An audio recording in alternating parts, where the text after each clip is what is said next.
Welcome back नाजरीन। Programme में हमारे साथ शरीक हैं डॉक्टर इफ्तिखार अहमद साहब। डॉक्टर साहब, ब्रेक पे आने से पहले बात हो रही थी कि छोटे किसान की जो पैदावारी लागत है उसको किस तरह से कम किया जा सकता है और मंडियों तक रसाई को किस तरह बेहतर बनाया जा सकता है, इसी पे बात करते हैं। हाँ जी, इसी पे बात हम ये कर रहे थे कि मिसालें मौजूद हैं ठीक, और दूसरे कंट्रीज़ ने ये किया है। मैंने इसलिए ब्राज़ील की आपको एग्जांपल दी थी कि उन्होंने कानून ही अलग कर दिए हैं। ठीक, अच्छा, जब मैं ये कहता हूँ कि छोटे किसानों के लिए अलग कानून बनाए, इसका ये मतलब नहीं कि बड़े किसानों को छोड़ दिया जाए। बड़े किसानों का बड़ा अहम रोल है मैक्रो इकोनॉमिक्स में, और एक्सपोर्ट जो बड़ी ज़रूरी है इस मुल्क के लिए, उसमें बड़े किसानों ने किरदार अदा करना है। और वो बड़े आसान तरीके से कर सकते हैं क्योंकि उनके नॉलेज की जो सोर्सेज हैं उनका तक रसाई है, उनके पास रिसोर्सेज कंपैरेटिवली ज़्यादा हैं, और चूंकि उनकी ज़मीन का साइज़ बड़ा है तो वो एक्सपेरिमेंटेशन भी कर सकते हैं, बड़ी आसानी से कर सकते हैं।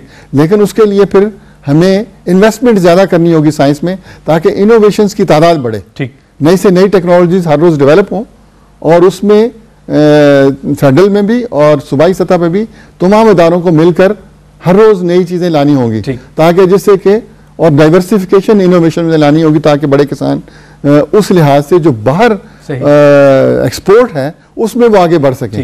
तो बाहर क्या चाहिए, इसमें मार्केट इंटेलिजेंस और ये सारी चीजें लानी होंगी, जिससे ज्यादा से ज्यादा ज़र मुबादला भी कमाया जा सके। छोटा किसान जो है वो मुल्क की जरूरियात सबसे पहले तो अपने खानदान को, उसके लिए सबसे अहम ये है कि वो पॉवर्टी में ना जाए और वो जिंदा रह सके। तो अगर उसके लिए एनर्जी क्राइसिस और ये चीजें उसकी इनपुट कॉस्ट को बढ़ाते रहेंगे तो वो कभी नहीं जा सकता। मैंने आपको एग्जाम्पल दी थी कि इनपुट कॉस्ट को कैसे मैनेज किया जा सकता है, वो है इंसेंटिव देने से। इंसेंटिव क्या है कि पैसा चाहिए ना उसकी चीज को बिकने के लिए, हायर प्राइस, तो आप सब्सिडी की बजाय क्या करें, आप उसकी इंश्योर कर दें कि इसकी चीज बिकेगी। तो मैंने बताया कि ब्राजील ने क्या किया, उन्होंने बाई लॉ ये कर दिया है कि तमाम जो गवर्नमेंट एस्टेब्लिशमेंट्स हैं वो कोई ऐसा छोटा किसान नहीं होगा जिसकी खेत में पड़ी फसल खराब हो या कोई भी मिडल मैन कोई आर्ट वो नहीं ले सकता, वो डायरेक्टली वो परचेज करेंगे।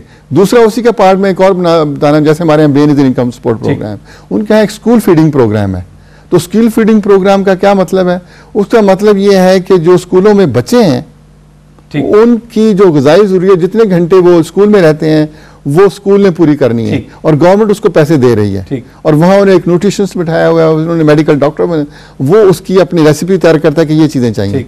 लेकिन उनके ऊपर शर्त यह है कि ये वो चीज़ें होंगी जो छोटे किसान पैदा करते हैं, छोटे किसान की पैदावार है। क्या आप समझते हैं कि आने वाले चंद सालों में, 2, 4, 5 सालों में, 10 सालों में क्या पाकिस्तान में ऐसी चीज़ें की जाएंगी, ऐसी मनसूबाबंदी की जाएगी कि ना सिर्फ ये कि छोटा किसान बल्कि उसके साथ साथ जो मंडियां हैं उन तक भी उनकी रसाई बना दी जाए? क्या ऐसा मुमकिन हो सकेगा पाकिस्तान में? बिल्कुल मुमकिन होगा। पहले देखें, इसीलिए अब पूरा जो है वो सोच तब्दील हो रही है, हमारी अपनी सोच भी तब्दील हो रही है। पहले हम इसमें सबसे अहम किरदार किसका होगा? अगर हम स्टेक होल्डर की बात करें तो सबसे अहम स्टेक होल्डर कौन होगा? उसमें सबसे अहम किरदार देखें गवर्नमेंट का है, पॉलिसी लेवल पे, और उसको गाइडेंस देना किसका काम है? जो हमारे ऐसे इदारे हैं जो नॉलेज जनरेट करते हैं, जो इनोवेशंस करते हैं और जो पॉलिसी लेवल पे काम कर रहे हैं। और पीआरसी का ये एक अहम किरदार है कि वो गवर्नमेंट को इस डायरेक्शन में लेके आए। लेकिन अकेली पीआरसी ऐसे नहीं कर पाएगी जब तक हम ये अवेयरनेस ना करें। उसमें तमाम लोग जो हैं उनकी एजुकेशन ज़रूरी है। और मैंने इसलिए बात की थी कि देखें, प्रेजेंटली जो बड़ा स्टेप लिया गया है फेडरल लेवल पे, वो एक नई ministry national food security and research की इसलिए कायम की गई।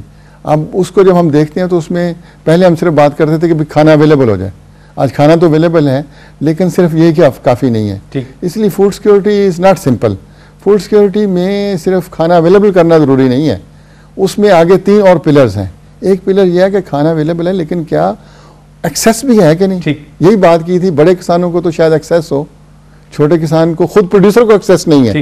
वो पैदा करता है लेकिन वो दे देता है, और खुद वो भूखा रहता है। और एक्सेस जो है 2 टाइप की, इकोनॉमिक एक्सेस, आपके पास खाना तो मौजूद है, अगर पैसे नहीं है खरीदने के लिए तो क्या करेंगे? सही। तो बहुत सारे लोग ऐसे हैं पाकिस्तान में कि जिनके पास पैसे नहीं है, खाना मौजूद है सामने लेकिन वो खरीद नहीं सकते।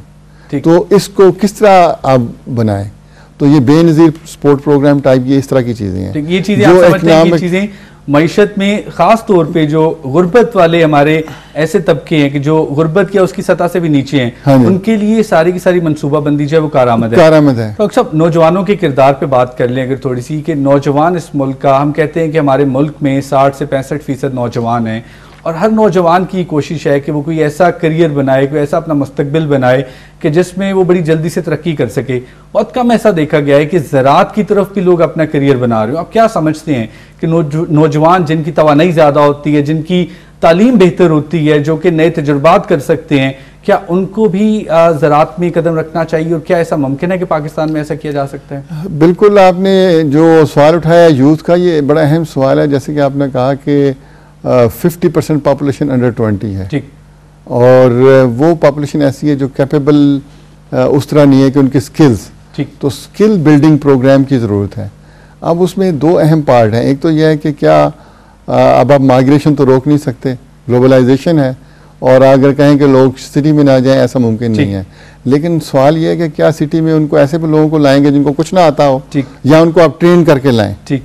दूसरा ये है कि फार्म सेक्टर में भी इवेंचुअली नंबर जो है ना ट्रांसफर नॉन फार्म सेक्टर की तरफ ठीक जा रही हैं, और जो आज से 20 साल पहले अगर जीडीपी में एग्रीकल्चर की ज़्यादा कंट्रीब्यूशन थी और कम होगी, ये कम होगी जब जैसे ही आप ट्रांजिशन की तरफ जाएंगे। लेकिन दूसरे सेक्टर में फिर उनकी कंट्रीब्यूशन दूसरे सेक्टर की बढ़नी चाहिए। तो youth is an important component of the society, और उसको ट्रेन करना बड़ा ज़रूरी है। और इसीलिए हमें प्लानिंग बड़ी सीरियसली करनी होगी कि एग्रीकल्चर में भी बहुत स्कोप है जो कि नॉन फार्म सेक्टर का है।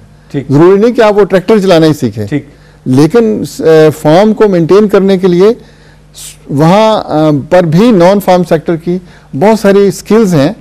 मोर देन 50 स्किल्स ऐसी हैं।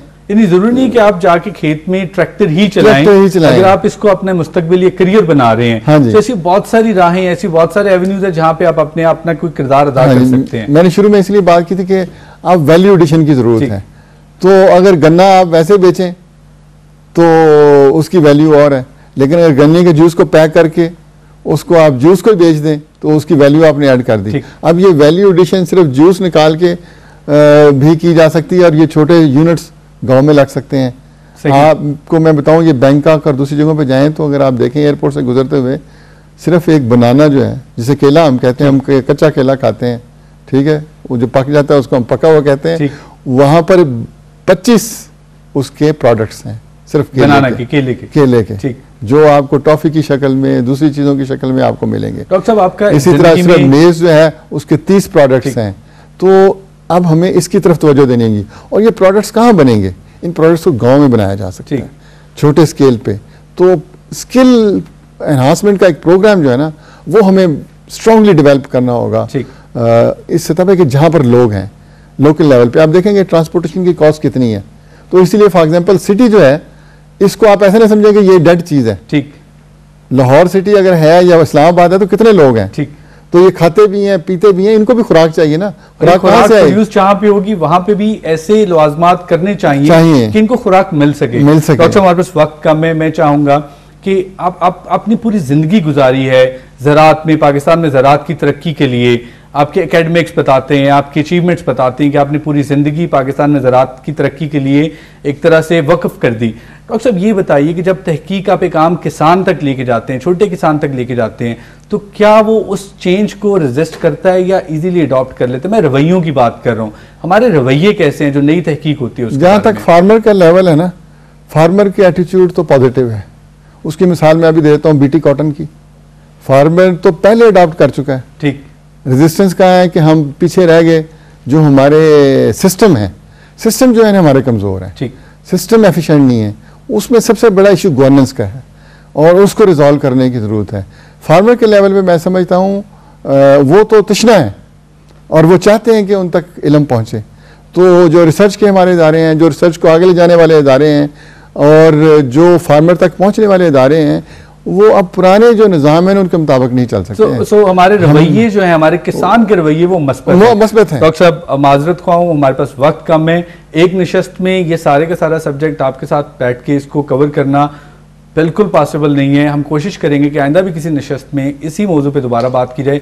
मैं चाहूँगा कि एंड पे आप हमारे ऑडियंस को, जो हमारे किसान भाई देख रहे हैं, उनको आपके पैगाम दें कि किस तरह से वो अपनी ज़राअत को, अपनी मईशत को बेहतर बना। सबसे पहली बात तो ये है कि जी वो उनको पैगाम मैं क्या दूँ, वो तो पहले ही एक्टिव हैं, वो तो पहले कमर बस्त हैं। पैगाम हमारे पॉलिसी मेकर्स के लिए, पैगाम हमारे रिसर्चर्स के लिए, पैगाम हमारे जो वो अदारे जो रिसर्च को आगे ले जाते हैं और जो प्राइवेट सेक्टर है, उन सब के लिए है कि हमें अपने आप को खोलना होगा और हमें अपने आप को इस शक्ल में तब्दील करना होगा, अपने रवैयों को इस शक्ल में बदलना होगा कि हम मैसिव एफर्ट करें। मैंने आपको बताया था ना कि साइज़ बहुत बढ़ रहा है, तो उस साइज़ के साथ हमें नए तरीक़ेकार चाहिए, नए जो है ना इनोवेशन चाहिए कि उन तक हम पहुँचें कैसे। हम उन तक पहुँच नहीं पा रहे हैं, और ये पहुँचने का जो अमल है और उसमें रीच आउट करना सिर्फ इतनी बात नहीं है कि जो उन तक वो मतलब लिखा हुआ सिर्फ बता दिया जाए या मैं बात कर दूं। रीच आउट का मतलब यह है कि उसको प्रैक्टिकली उनसे हमें नए तरीके करने होंगे। डॉक्टर साहब, थैंक यू वेरी मच, आपने प्रोग्राम में शिरकत की। नाज़रीन, आपने आज का प्रोग्राम देखा, उम्मीद है आपको आज का प्रोग्राम पसंद आया होगा। प्रोग्राम के एंड पे मैं इसे क्या कंक्लूड करूँ, डॉक्टर साहब ने जो बातें की है इंतहाई मस्बत है। ज़ाती तौर पे जो बात मुझे सबसे अच्छी लगी कि पाकिस्तान में बहुत पोटेंशियल मौजूद है, हमें सिर्फ थोड़ा सा अपनी मनसूबाबंदी को बेहतर करना होगी। इस मुल्क का किसान, इस मुल्क का रिसर्चर, बेपनाह तहकीक हो रही है और उस तहकीक पे बहुत सारा काम हमारे खेतों में हो रहा है। हमें सिर्फ इसको मज़ीद तेज़ करना होगा।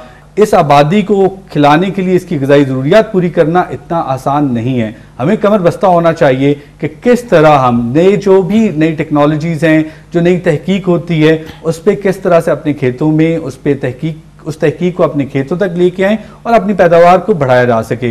नाज़रीन, ये प्रोग्राम सिर्फ आपके लिए, इन किसान भाइयों के लिए, उन ज़राअत से मुंसलिक लोगों के लिए जो चाहते हैं कि उनके मसाइल का हल ज़रई माहिरीन और ज़रई साइंसदान मुस्तनद तरीके से आप तक पहुँचाएँ। अगले प्रोग्राम तक अपने होस्ट मोहसिन कमर को इजाज़त दीजिए। अल्लाह हाफ़िज़।